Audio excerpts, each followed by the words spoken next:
বন্ধুরা টিফিন হয়ে গেছে, এবারে লাঞ্চের আয়োজন করছি। তো এখানে নিয়ে এসছে আর মাছটা ভাজলাম। এখানে ছোট মাছ নিয়ে এসছে, এটা ঝিঙা আলু পটল দিয়ে করবো, সবই তোমাদের দেখাবো যখন লাঞ্চ করব। আর এটা হচ্ছে মুসুরির ডালটাকে ফাটিয়ে এর মধ্যে ডিম দিয়ে নিয়ে বড়া করে তরকারি করে ঝোল করবো, বেশ ভালো লাগে খেতে।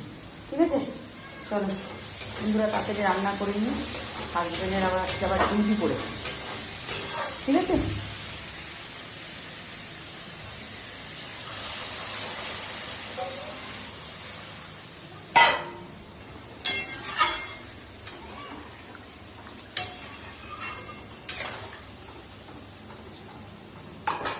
ঠিক আছে তাড়াতাড়ি রান্নাবান্না করে নিই।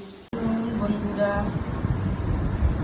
চলো আজকে আমার লাঞ্চের মেনু দেখো। প্রথমে ভাত, তার সাথে কাগজি লেবু, পেঁয়াজ আর মুসুরির ডালের বড়া করেছি ডিম দিয়ে, ছোটো মাছের ঝাল করেছি আর মাছের ঝোল। এই হচ্ছে আজকে আমার লাঞ্চ। কেমন হয়েছে তোমরা অবশ্যই কমেন্ট করে জানাবে।